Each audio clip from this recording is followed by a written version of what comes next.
What's up, world? This is Bruce, the Boss Brooks, coming at you live with what is my second walkaway video in 2 years. The reason why I'm doing this second one is because I think now more than ever, it is absolutely vital that we really get our voices out and be heard. I was greatly encouraged to do my first one from the thousands of other video testimonials that came out thanks to the walkaway movement. And while I kept watching the news, became very critical of the narrative that was coming at me from the mainstream media and a lot of these politicians that have been doing nothing but lying to us and only coming to our communities maybe once every 2 years, every 4 years, whenever election time rolls around, offering all these empty promises and doing nothing while blaming the opposition. I again remained more or less otherwise silent. Never made another video.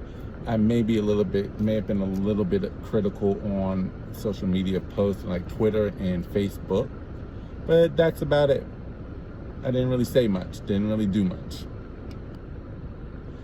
But now it seems as though the powers that be, the governing powers, that yes, includes the multi-billionaires of the world, the Rockefellers, the Baruchs, the George Soroses, and the billionaire Ted Turners, and yes, even Bill Gates of the world, and their puppets, the politicians, these government officials, and then also the mainstream media, not just the news outlets such as CNN, MSNBC, NBC, ABC, yes, even Fox.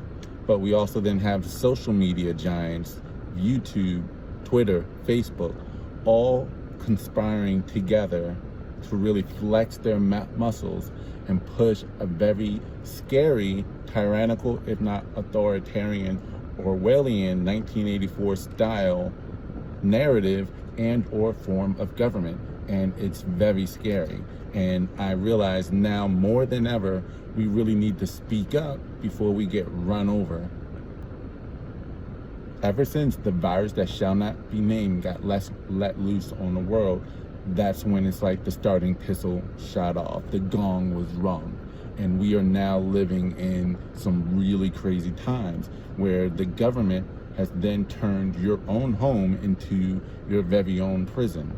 They have decided who is essential and who is non-essential, who has the right to make a living and who doesn't, who is left to starve versus who can keep raking in the big bucks, who has the right to gather and who doesn't, who has the right to speak out. We're watching our civil liberties being stomped on. First Amendment, using this as a way of even curtailing the Second Amendment rights. Fourth Amendment, search and seizure. It's just crazy right now. And if you speak out against it, they can use they're using this situation right now to curtail your rights, to assemble as you want, as a crowd, unless if it's for a cause that they seem to deem is worthy. They've also used this to try to curtail your rights to bear arms in some instances and or stop you from being able to go purchase weaponry at a point in time. And they're using the media to also push not only this narrative of government control, we're only doing this for your best interest. This is for the good of the people, good for everyone and all. They're also using this as a way of instilling and pushing fear. Yes, there is a viral pandemic, or there was at one point. It's definitely tapering off, but more than ever, there's also a fear pandemic around the world. And they're using that fear through the government agencies and through the media, trying to tell everyone, oh my God, you're gonna die of this, you're gonna die of that, or you're gonna kill someone if you do X, Y, and Z. So listen to us and we'll protect you. Let us take away your right to assemble, take away your right to make a living, take away your right to pursue wealth, liberty, and the pursuit of happiness. Take away your right to speak, because we're doing this for the betterment of your own good. And if you don't, so-and-so is going to die. I've seen videos of people trying to protest what has been going on, and or attempt to, only to get swelled or told, no, you cannot gather or assemble that many people in one place. I've seen videos of cops harassing citizens, individuals, simply because they let their kid go to the neighbor's house. Video in Australia of a mother speaking out for their rights, only to have her kid yanked from her arms in terror. For what? For what? Protesting peacefully?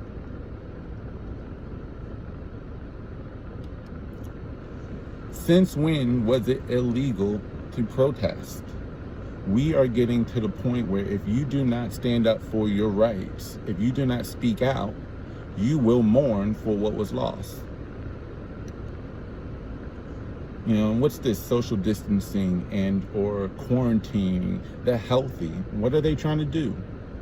In addition to spreading fear, isolating us, making us psychologically vulnerable, because humans were not meant to isolate like that to begin with. Yes, we have a lot of introverts who, for the most part, that was probably heaven for a while when it was forced lockdowns, forced quarantines of the healthy. But for the general population at large, and even those who are half introvert, half extrovert, this was hell. Psychological torture. Get them broken down mentally, but then you also separate them, keep them from being unified, keep them from coming together, and also get them to turn on one another, divide and conquer. At one point the narrative was, listen to the experts, don't listen to the kid on Facebook you went to high school with. Listen to the doctors, listen to the experts in this field. And lo and behold, we had some brave, very brave physicians, practicing medical doctors, as well as virologists out there who were putting out then a narrative contrary to what was the original official push. And we're watching those brave individuals not only get shadow banned and their information blocked at every corner, but then we're also seeing them get persecuted and or have the threats of their licenses revoked. Not for medical malpractice, because no way they can prove it. I haven't really seen a single case of medical malpractice by any of the patients of the physicians that have come out against the official narrative. But so now it's switched to listen to the doctors, listen to the medical experts, to listen to our medical experts. It has to fall in line with our narrative. When I saw those frontline doctors of America speak out, and within not even 24 hours, barely 24 hours of their video going viral, only to have it deleted at every turn by Facebook, Twitter, and YouTube, was very scary. It reminded me of Nazi Germany and book burning.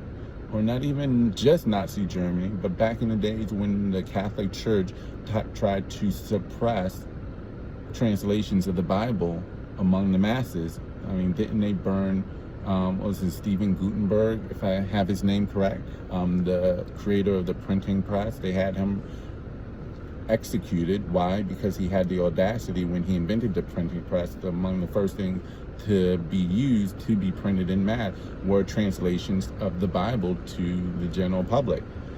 Put out knowledge, and that's a scary thing, because now you're no longer in control of what people think.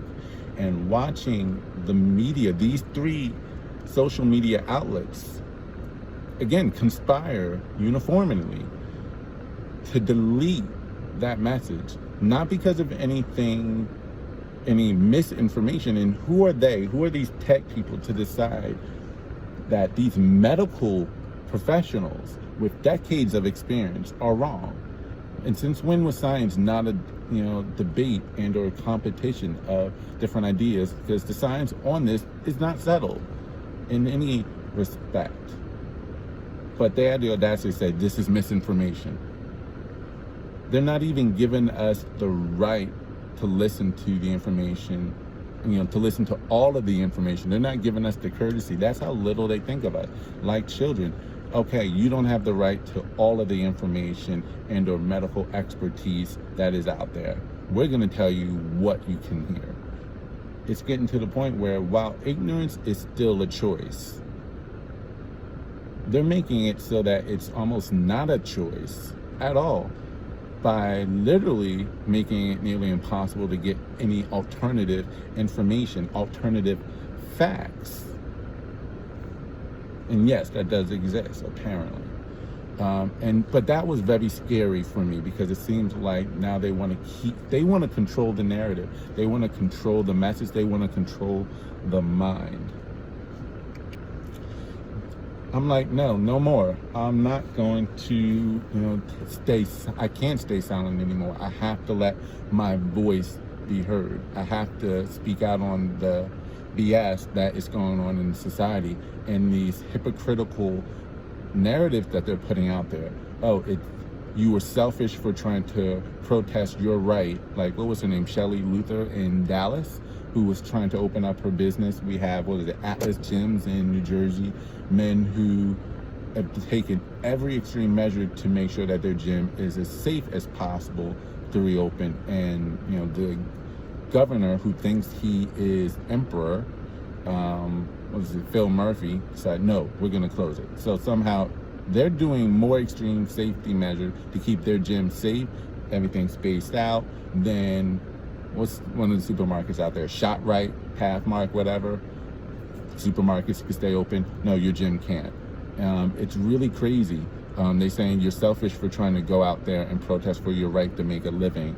And yet, when it comes to a cause that they seem to back, like Black Lives Matter, not just the government officials, but even the health officials, many of the health officials that they are putting out there for us to only listen to, we're backing it. Like, okay, there are certain things more important, as if the virus somehow can take a break and or picks or chooses what gatherings it's going to attack and which ones aren't.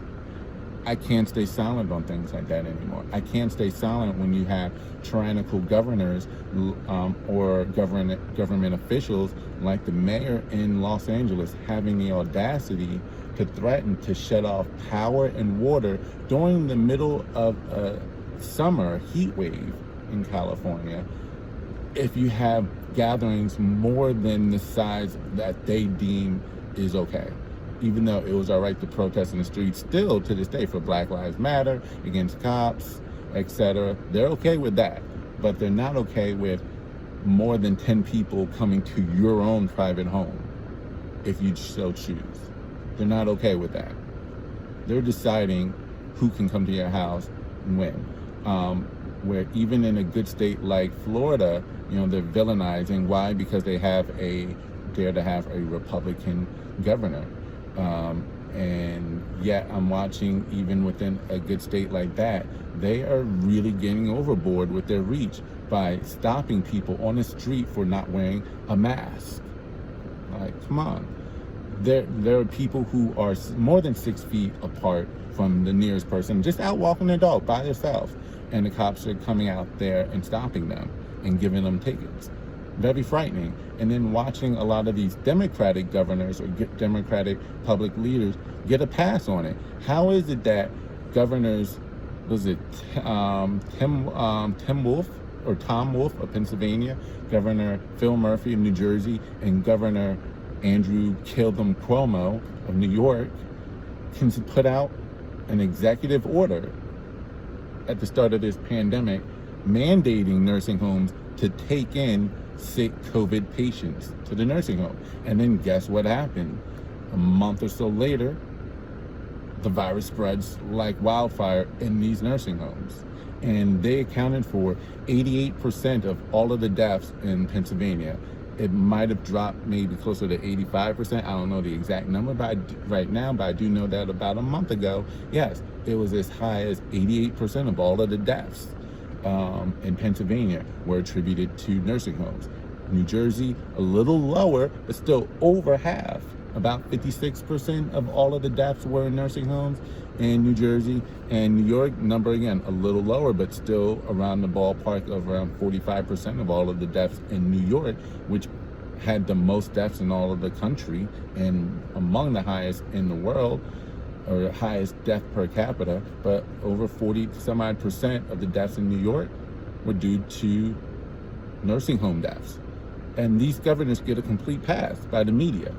And if anything, they're getting praise, or at least Cuomo is getting praise, because that, the Communist News Network, known as CNN, is jock riding him so hard, probably in part because his brother Fredo is working for them. But I don't even think that's it. But, that's not the only reason any Democratic governor would really be riding high on that news network. But I'm watching these Democrat governors get a pass while they villainize the Republican governors of various states, despite the fact that all of those states, that the governors that they're villainizing, whether it be DeSantis in Florida, Abbott in Texas, or the governor in Georgia, their states are doing far, far better than New Jersey and New York. Even to this day, even though some cases are rising in those respective states, the deaths are still low. The death per capita is nowhere near what it is in New Jersey and New York. And, cases rose in California. I don't hear a single criticism of Governor Bang Your Wife Newsom. Thanks, Jericho Green, for that one, though. I love it. Governor Bang Your Wife Newsom. It's the words. But, there's nothing on the state of California, despite the fact that they mandated mask wearing early on during the pandemic and kept the mandate into, I think he sent another tweet in June reinforcing the mandate to wear masks in public spaces and or public places, and still you saw a rise. And yet they keep pushing this narrative. It'll slow the spread. No, this represents conformity. To me, conformity, enslavement, and the silence of the voice. And the only way that we can get these powers, the media and the government, off our backs is if we stand up and rise up against it. The times are coming. We're in the midst of a war right now. A war on the body and mind. Pretty soon, they're going to mandate, if these powers get in to full control, they're going to push a nationwide mandate of wearing a mask, even in cases and places where it's really not necessary, because there's really no one-size-fits-all solution to this. Every state, every individual is different. Not every state is suffering the same way. Not every demographic is a big risk for this. Come at me if you want, but can anyone prove to me by the numbers that people under the age of 40 with no pre-existing conditions, they're not overweight, they're not obese, no high blood pressure, no diabetes, no high cholesterol, can anyone show me numbers where anyone without pre-existing conditions under the age of 40 represent anywhere more than 15% of all deaths, or represent a majority, if not even split, an even split of the hospitalizations? They may find isolated cases of young people who succumb to this with no pre-existing condition, and they maybe make up 0.5% of all of the deaths. 0.5 at best, and I think I may be overstating that. Same with kids, little kids. They're afraid of, sending them to school. Again, not afraid of protesting, rioting, looting in the tens of thousands, but somehow it's bad to send kids to, school. To continue their education, especially when a lot of these families can't even afford internet and or individual computers for all of their kids. Maybe one or two kids, but what if they have 3 or 4? Education's going to suffer. But, they're making this case, kids' health. How many kids, percentage-wise, really make up the hospitalization cases and or deaths? Again, statistically, it's close to zero. But they're pushing these false narratives, pushing these inflated numbers. Whenever a man by the name of Ricardo Cardona in the Bronx, New York, gets shot up 7 times by the police, dies a day or a couple of days later in a hospital, and they label him a COVID death. Florida tries to say, oh, we've had an example of a young person, no pre-existing condition, 21, die of COVID. Ooh, this is scary. Only to come to find out, he died in a motorcycle accident. Did he test positive after the fact and they labeled him a COVID death? But that's beyond the point. The fact that any of these deaths were labeled COVID deaths show me that the numbers are not accurate, not even close. Not even close. They're lying to us about the numbers. They're lying to us about a lot of the facts of this virus just to pump fear and trying to silence anyone that goes against the narrative. And it's time for us to speak out, to raise our voice. So this would be, I guess you can say, my inaugural video, one of, I hope to be many more, because we have to get our voices out. So I'll try to build up this channel, work on my editing skills. So if you can, please like, subscribe, support, share, and I'll try to keep pumping out information and speaking on a lot of topics of things that are going on. So this is Bruce the Boss Brooks reporting to you live from Texas. Peace.